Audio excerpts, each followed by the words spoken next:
Elaine, thanks for having us in Yakima today. Welcome. We've had the honor of being in Grandview and Sunnyside and talking about the impact that we're about to see relative to levy equalization and what the effects may have on all school districts in Washington State. And I know that in the Yakima School District you have a strong passion to make sure that you have the instructional materials and the kinds of instruments that you need for your students to be able to move academically. What kind of impact is a loss of levy equalization going to have on the Yakima School District? Well, Ray, the Yakima School District receives about $15 million in levy equalization every year, and that's a huge portion of our budget. If in fact we did not receive levy equalization, or we had a substantial cut in levy equalization, we would see the impact in the instructional program. A lot of people think that materials are textbooks.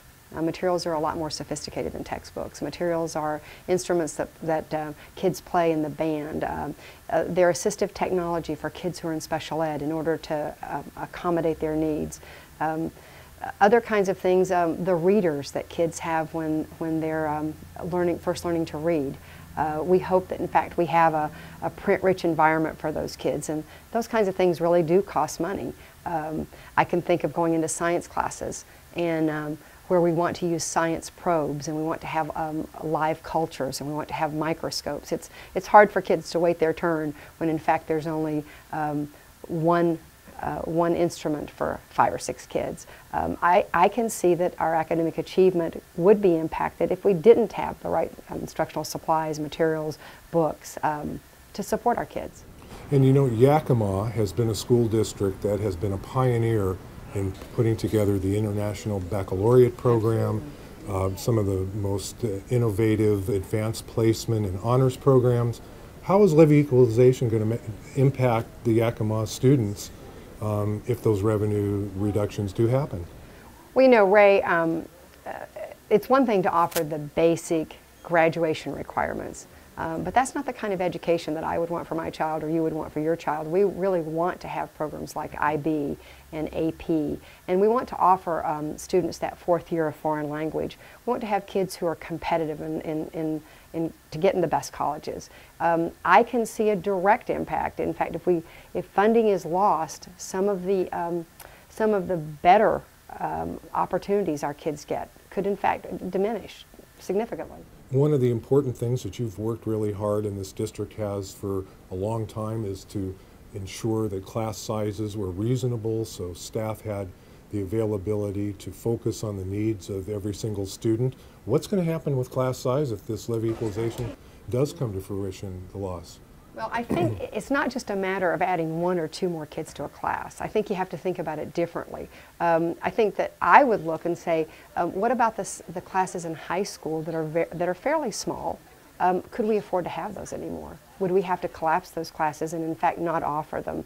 And in elementary, when kids are learning to read and when they in fact need the individual attention, it's very difficult to take more kids in a class and then expect the teacher to provide interventions, to progress monitor, to be sure kids are in fact learning to read and learning to write.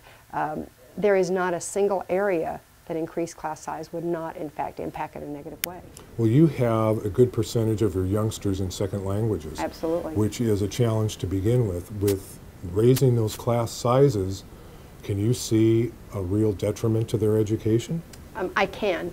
I've heard that the average child who is English second language sometimes only gets to speak or to contribute in class and to practice something like 90 seconds a day. Can you imagine if you added 5 more kids to a class?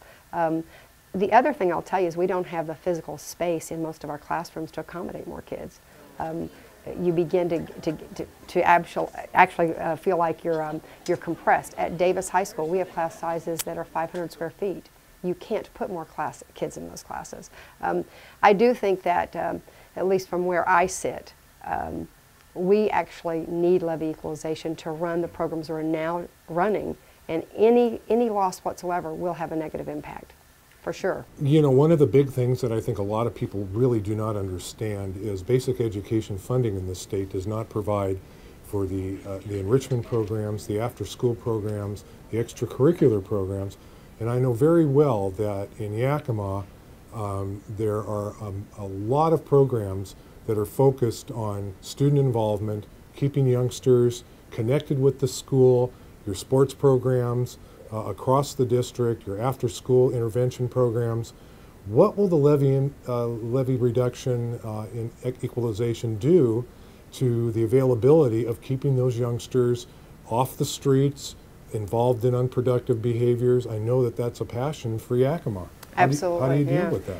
Well, I've been told that in 1999 we in fact had a double levy loss in Yakima. At that time it meant a 30% reduction in all high school athletics and extracurriculars activities, and in addition middle school things were just simply canceled.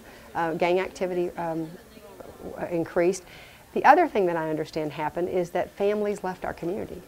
They simply were not able to have an educational system that didn't provide education for the whole child.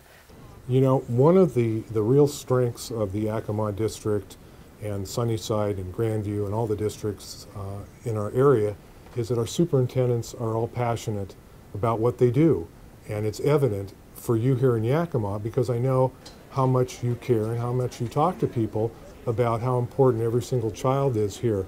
Is there anything other than our students in the district? Is there anything personal that you have relative to how things go with this levy equalization for you yourself as a fairly new superintendent, but somebody who is very, very involved and very, very passionate about it, your children here? Well, you know, I guess there are a couple of things. I would certainly say that as an educator, a lifelong educator, I recognize the importance of every single child. Every child needs to have the exact same quality of education that you would want for your child or I would want for mine. And personally, I've raised 5 children, and I'm now I'm the custodial parent for my grandchild, and he attends the Yakima schools. I'm not real sure, Ray, that I could say that I would want to live and work in a community that doesn't value, or in a state that doesn't value my child's education. So I think it'll come down to very personal decisions for people, and for me, that resonates real close to home. I want him to have the very best. Well, and I think you're echoing everything that I have heard any school district that we've spoken with or will be speaking with about the importance of this, because I believe absolutely the people that are serving in these positions as superintendents, as teachers, as staff across the board are doing this because they care the world about every single child. And it's going to hit personally to every single person that works in every single school district and every single child in this state. And on behalf of the parents and the students in Yakima and in our valley, I want to thank you very, very much for allowing us to be here today to talk about what this impact will be to the Yakima School District. You're very welcome, Ray. Thank you. As you can see, levy equalization and the possible loss of any levy equalization will have a dramatic impact on any school district in the state of Washington. I really urge you to call your local superintendent, regardless of where the school district is, and your local legislators to let them know the importance of doing everything they possibly can to keep the funding at the level that's appropriate for us to be able to do the job that we have to in public schools. I'm not just speaking as a school superintendent. I'm speaking as a parent of 2 youngsters who attend public schools in Prosser. I'm concerned about the ability to continue academic improvement for not only my child, but every child in our school district. Activities, safety, and security are all on the chopping block right now. It is as dangerous and as significant as it has ever been, and I urge you again to do everything you can with your school districts and with your legislatures to make them understand the importance of keeping Washington's public education at the level it needs to be competitive in a worldwide economy. Again, I thank you for being with School Scene Magazine, and I hope you have an opportunity to watch us again. We may be in your community.